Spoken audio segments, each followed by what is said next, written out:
So let me take a little example. Let's take an example of let's say driving. I don't know how many of you know driving. Just give me a quick yes if you know either how to drive a car or drive a two-wheeler. Just give me a quick yes so I know how many of you know driving or do driving. Okay, so I see most of you know how to drive. So let me take an example. So this is something you can relate to because at some point of time you all learn how to drive or ride, right? So I'm taking this example now. Typically, when we are a little kid, right, or when we don't know driving, we normally we know that we don't know driving, but we're least bothered about it.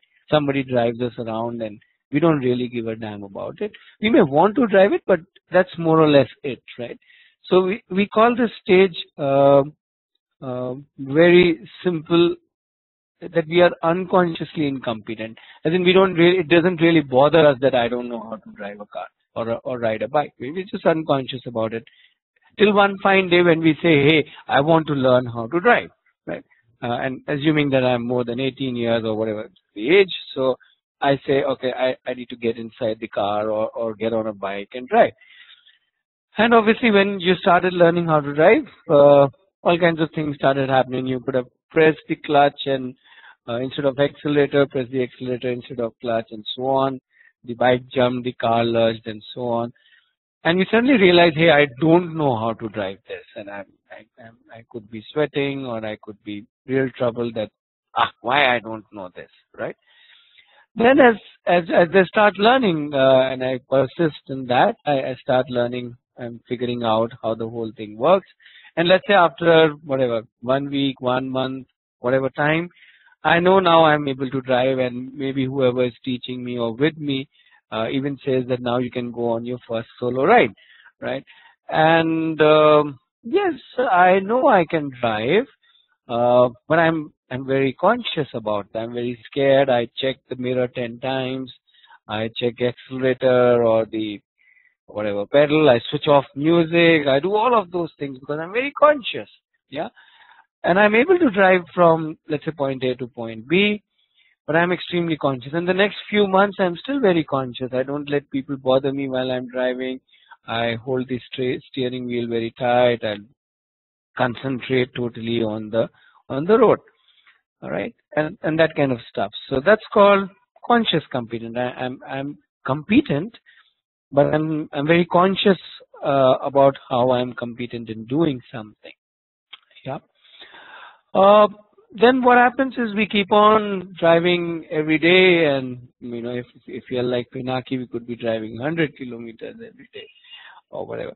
So we keep on driving, and soon it happens that we are almost unconscious when we are driving. We drive, we don't even realize we are driving. We are talking, we're listening to music, we're thinking of 10 things, and we don't even realize that we're driving from point A to point B, right? So we are kind of almost forgotten where is the clutch and the accelerator, because our legs just go there automatically and do the needful, right? So does it make sense? From unconscious incompetence, how in simple steps we reach to unconscious competence, right? I hope that's straight and simple. That makes obvious sense. Now, obviously, this is not what I want to talk about. This is just the basic steps that we go through to learn anything new, right? Now, what I want to talk about, or what I want you to focus on, is what happens in between these two stages when we are between conscious incompetence to conscious competence, when we are actually learning it.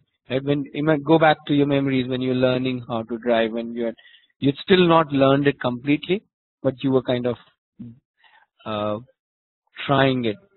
At least with me, and that's what Meeta was mentioning, that when we start learning something, we're not able to do it, the clutch doesn't come properly, we suddenly slam the brakes, and so on. A lot of frustration happens, right?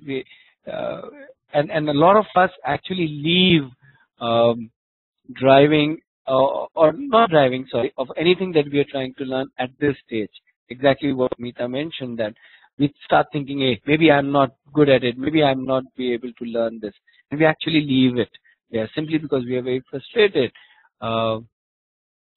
In this stage between conscious incompetence and conscious competence, right? So have you experienced this whole frustration, struggle, effort, all that goes in this stage between conscious incompetence to conscious competence? Have you experienced that? Yeah. The interesting part is that while we have experienced it, if you look at the life of, let's say, a 5-year-old, I'm just taking one age. Now, this 5-year-old is and this stage is very frustrating, as we realize, right? This effortful stage is fairly frustrating because we're not able to do it. We see others around us being able to do it so easily, and that even infuriates us even more. So now imagine a 5-year-old, right? This 5-year-old is in this stage. He's learning. He's struggling to get up in the morning. He's in the struggle to wear his clothes and take a bath. He's learning to eat his breakfast. He's learning how to be in time for the bus or whatever the school. He's figuring out, he's struggling with all the reading that he's being told to do, tying his shoelaces, writing, making relationship with friends, how to say hello to strangers. He's figuring it out how to keep things back in place. He's figuring out how to kick the ball right inside the goal, whatever, or swing the bat so that he connects with the cricket ball. He's figuring out how to ride a bike. He's even figuring out how to go back to sleep on his own, and so on and so forth. Right? If you make a list of this frustrating stage, you will get at least 50, 60 things. This child is living in this zone of frustration,